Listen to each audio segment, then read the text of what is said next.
Pô, Front, você é foda conversar com você. A gente tá falando sobre maçã, você vem falando com banana. E aí ficou na minha cabeça essa porra dessa frase a vida inteira, até hoje eu uso.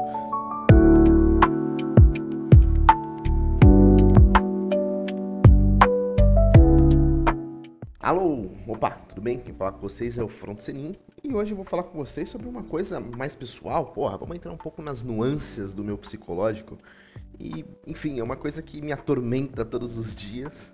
Me atormentou a vida inteira, pelo menos desde que eu sou uma criança, desde que eu fui uma criança. E acho que é um trauma que talvez eu deva tratar com meu psicólogo, ou se algum dia eu encontrar um pra me tratar, aí a gente fala com ele, né? Mas por enquanto eu vou desabafar aqui com vocês, que é o espaço que eu tenho pra poder falar. Bom, vamos falar sobre a minha fobia social. Que porra é essa, né, Front? Tem fobia social, porra, o maluco tem fobia social, o cara tem medo de pessoas. É um palhaço, né, cara?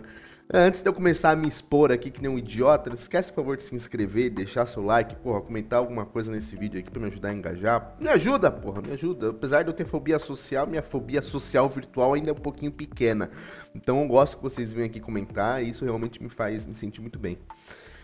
Vamos lá. Bom, minha fobia social ela começa provavelmente quando eu era um pequeno front seninzinho, aos 6 anos de idade, quando eu me mudo de São Paulo para Cotia, então eu morava em Itaquera, eu cresci em Itaquera, me mudei para Cotia e aí eu vivi a maior parte da minha vida em Cotia, foram praticamente uns 12, 13 anos só morando lá em Cotia.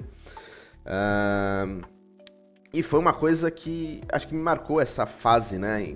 Essa fase da minha infância em Cotia, que eu sofri um bullying descomunal, muito por conta do meu estrabismo, mas também quando eu era criança eu tinha um aspecto peculiar, vamos dizer assim. Eu era uma criança que usava tampão, eu tinha um jeito, um trejeito de autista. Assim, isso fez com que as crianças no local onde eu morava em um condomínio de casas, né, fechado. E aí fez com que as crianças no condomínio que eu morava começassem a me perseguir na rua e começaram a me chamar de vários apelidos bem legais, assim, que naquela época não era bullying, não tinha essa parada. Apesar de que eu acho que eu considero hoje como bullying, considero como algo que me afetou é, negativamente, obviamente, né? E fez com que a minha confiança na humanidade morresse praticamente. Como que eu posso dizer? Eu era chamado de ACD, eu era chamado de esquisito. Eu acho que o ápice de todos foi quando eu definitivamente fui chamado de autista. Fui chamado de alguém que realmente tinha autismo e eu não fazia a menor ideia de que porra que era essa. Só que eu entendi que era uma das maiores ofensas que alguém poderia ter dado pra mim. Não tô falando que ser autista é uma ofensa, mas porra, pra quem não é e pra quem tem 6 anos de idade e é perseguido todos os dias por parecer um cara esquisito, uma criança esquisita, você pode entender que foi algo que me machucou, né? Então, foi algo que me traumatizou muito, foi algo que mexeu muito na minha cabeça. E a partir daquele dia em diante, eu passei a me trancar em casa. Eu fiquei praticamente dos meus 6 até meus 15 anos trancado em casa.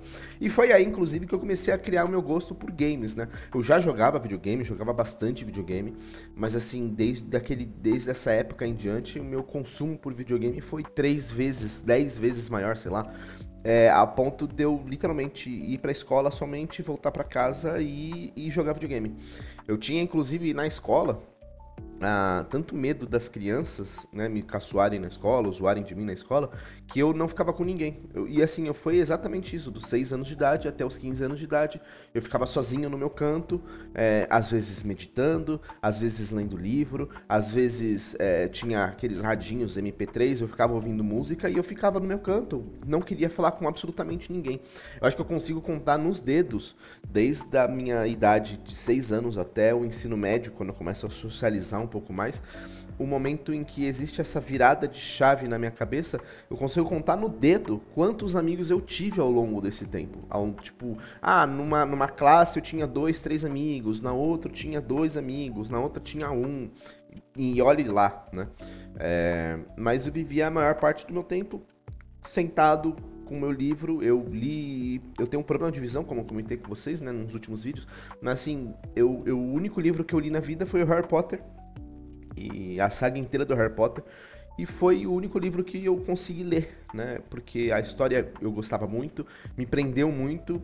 Foi difícil, eu demoro muito pra ler por conta desse problema de visão, mas chega um momento em que eu falo, cara, ou é isso, ou é ficar só ouvindo música, só ouvindo música, só ouvindo música, ou trancado com os meus pensamentos, e pelo menos o livro fazia com que eu me sentia menos isolado, sabe? E acho que a minha fobia social ela começa a aumentar muito, né? Depois desse bullying que eu senti, a ponto de nos dias de hoje eu não conseguir entrar em um lugar onde tenha mais de 10 pessoas assim, sem me sentir desconfortável. Sem ficar o tempo todo mexendo na gola da camiseta, sem ficar o tempo todo contando a ponta dos dedos pra saber que eu tô ali pra acalmar a minha ansiedade, ou ficar mexendo no cabelo, qualquer coisa que faça eu esquecer que eu tô no meio de várias pessoas. Isso acontece em qualquer evento, seja um evento com a minha própria família, seja um evento com a família da minha esposa, seja um evento na escola do meu filho, seja um evento no trabalho. Eu não consigo, por exemplo, ir para trabalhar presencialmente. Eu trabalhei presencialmente até 2019, eu comecei a trabalhar em 2011, até 2019 eu trabalhei presencialmente. E assim, quanto maior o local onde eu trabalhava, mais fobia social eu sentia, porque imagina, você vai para uma grande empresa comercial, onde, por exemplo, você tem várias empresas, vários núcleos de empresas dentro de um prédio, por exemplo, e aí na hora da entrada tem, sei lá, 100 pessoas para entrar no elevador, na hora da saída a mesma coisa, aquilo ali me deixava desesperado. E para completar, ainda tem o claustrofobia. Então você imagina, eu dentro do elevador, cheio de gente, claustrofóbico. Pô, era um pesadelo da minha vida. Acho que meu inferno vai ser assim, vai ser eu preso num elevador, subindo a vida inteira com um elevador lotado de pessoas. Pode ser, mas vamos nessa. E eu tenho grandes hábitos, né, de tiques que as pessoas falam assim, ah, Fronte, mas você não é você não tem fobia social. Quando você tá entre as pessoas, você até conversa, você faz brincadeiras, você faz suas piadas, não sei o quê. Eu faço, se chama gatilho de defesa. Caso você não saiba, um gatilho de defesa é o que a gente faz quando a gente tá se sentindo assustado, tá se sentindo desconfortável. Algumas pessoas dão risada, algumas pessoas se escondem, né? Gatilhos de defesa são isso. E o meu gatilho de defesa pra minha fobia social é falar pra caralho, assim, pra caralhão. Então eu começo a falar, e aí eu começo a entrar num assunto, entro no outro, interrompo um, interrompo o outro, e começo a falar, eu não tenho tino social. E essa parada aí eu nunca tive. E com a fobia social é pior ainda, porque eu começo a me perder nos assuntos, ou então a pessoa tá falando de banana, eu começo a falar de maçã, ou qualquer outra coisa desse tipo. Engraçado que essa parada de banana, maçã, foi uma coisa que uma garota me falou quando eu tinha uns 8 anos, e até hoje ficou na minha cabeça, que ela falava assim pra mim, pô, Fronte, toda vez... Fronte, ela falou meu nome, né, no caso. Naquela época eu não era o Fronte. Pô, Fronte, você é foda conversar com você, a gente tá falando sobre maçã, você vem falando com banana. E aí ficou na minha cabeça essa porra dessa frase a vida inteira, até hoje eu uso.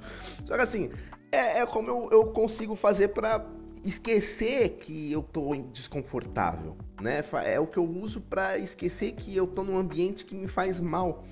E aí eu tenho um outro ponto que me dá um gatilho imenso quando eu tô em sociedade, quando as pessoas se divertem. Eu sei, cara, eu não deveria ser uma pessoa que se incomoda com a diversão alheia. Só que, lembra, as pessoas se divertiam zoando de mim quando eu era criança. Então, ouvir pessoas se divertindo, ouvir pessoas gargalhando, e isso geralmente acontece quando você tá num ambiente onde as pessoas estão bebendo, fumando droga, fumando cigarro. Então, eu comecei a criar gatilhos de que álcool e drogas são coisas que fazem com que as pessoas se divirtam, e na minha cabeça a diversão das pessoas é relativa aos meus defeitos. Então eu fico constantemente, as pessoas estão se divertindo porque eu sou um otário. E aí eu começo a entrar naquela bolha de, caramba, eu não gosto de ver as pessoas se divertindo, eu não gosto de ver as pessoas dando risada, eu não gosto de ver as pessoas falando sobre coisas que me deixam desconfortável. E aí eu começo a entrar na minha bolha até que chega um momento que aquele meme, né, que você vai no banheiro para recuperar sua bateria social, só que geralmente eu vou para qualquer outro lugar que não seja o banheiro e fico distante das pessoas o resto do evento inteiro. Isso acontece em casa, em qualquer evento social, Natal, Ano Novo. Chega um momento em que tá todo mundo na sala lá comendo e bebendo, e eu vou, sei lá, pro meu escritório, sentar aqui com o meu videogame e fico jogando. Ou eu vou pra sala, sei lá, não tem ninguém na sala, eu vou lá na sala, fico sentado no celular vendo alguma coisa, ou jogando outro videogame. Então eu gosto muito de me deixar recluso nesse momento, porque assim, eu sei que pode chegar um momento desses eventos no qual eu posso ser desagradável, eu posso ser incômodo, eu posso falar algo que alguém não vai gostar, eu posso olhar pra alguém de um jeito diferente, não esse vesgo de sempre, né? Ao que as pessoas vão falar assim, caramba, cara, o Front tá tá estranho, né? O front, né? Será que ele tá bravo? E aí sempre vem essa, será que o front tá bravo? Será que a gente falou alguma coisa pro front? Porra, e o que mais me deixa puto é as pessoas achando que eu sou um coitadinho, tá ligado? Apesar de tudo, né? Apesar de tudo, o que mais fode é quando eu vejo as pessoas e começam a pensar que ou eu sou um coitadinho ou pior, né? Que eu tô bravo com elas e aí geralmente, por exemplo, em eventos de família, eu sempre acabo tomando esporro da minha esposa. Tipo, porra, tava todo mundo lá na churrasqueira, lá comendo e bebendo, e você foi lá pra sala ficar sozinho? Porra, mas sou eu, caralho. Porra, ela tá comigo há 10 anos já e não sabe disso. Mas é isso, tipo, a fobia social é uma merda, não tenho fobia social, tentem se socializar, sei lá, eu não sei nem o que dizer, não consigo curar a minha, vou curar dos outros. E é isso, acho que, pô, é um vídeo, um divã, o divã do front, onde eu expus aqui um dos meus maiores traumas da vida, que é pessoas, tenho medo de pessoas, pra mim a máquina podia vir aqui, todo mundo podia ser substituído por inteligência artificial, e acabou essa porra, e vambora, e é isso, fique com Deus, não esquecem, por favor, de comentar nesse vídeo, deixar seu like, até me perdi aqui. Fiquem com Deus, obrigado por ter ficado até aqui no vídeo e tchau, tchau.